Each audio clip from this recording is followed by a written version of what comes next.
Hello, I have a quick quiz question for you. Can you spot the atmospheric aerosol? Well, I'm not talking about this. This is just a can of deodorant. No, I'm talking about the haze you can see over there across the skyline. Atmospheric physicists call this aerosol. Well, what is aerosol and why is it important? This short video introduction will explore these two questions.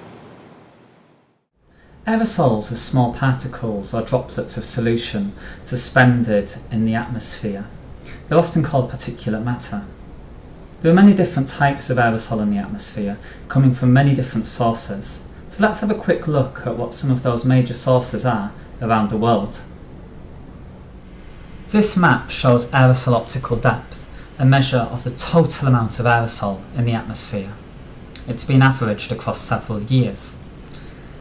The areas in blue show places where you don't generally get much aerosol. The areas in red show places where there's often a lot of aerosol. There are many different sources of aerosol contributing towards the distribution seen here. Some of those sources are natural. For example, when strong winds blow over the desert, they can lift up dust into the atmosphere. This dust aerosol is then often blown over the Atlantic Ocean, with some of it sometimes even reaching the Caribbean and other parts of America. Another natural source comes from the ocean. When strong winds blow over the ocean, they can lift up small droplets, and then these droplets can then often evaporate, leaving sea salt in the atmosphere, something called sea salt aerosol. Another source is man-made in origin, the typical air pollution with which many of us are familiar. For example, when coal is burnt, it can release lots of sulfur dioxide, which can then be turned into sulfate aerosol in the atmosphere. It's these sorts of man-made aerosol pollution which are responsible for the haze events over places like Beijing, as is often reported in the news. Another source of aerosol is that of biomass burning.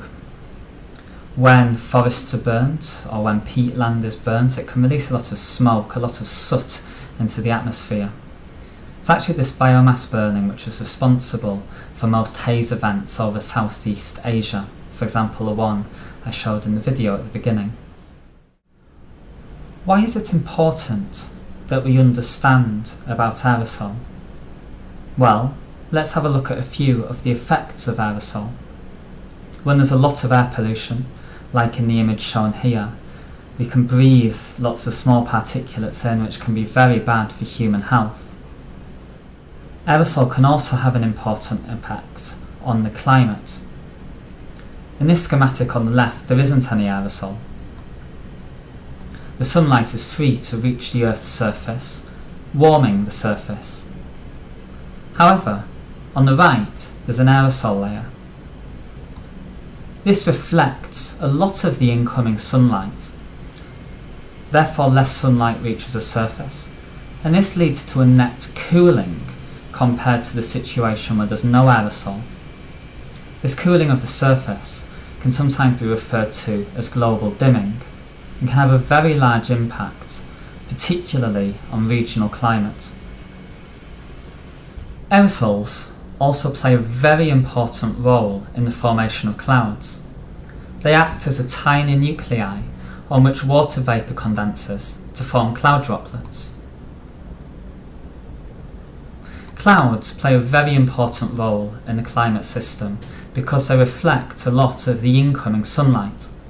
Changing the amount of aerosol may change how much sunlight is reflected.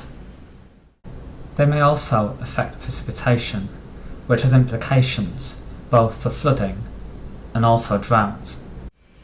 These effects actually represent some of the largest uncertainties in projections of future climate. We need to understand these effects better in order to improve our understanding of the climate both now and in the future. A lot more work still needs to be done. This is the end of this short video introduction to aerosols.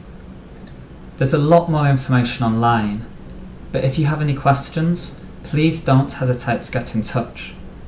Thank you for listening. Bye bye.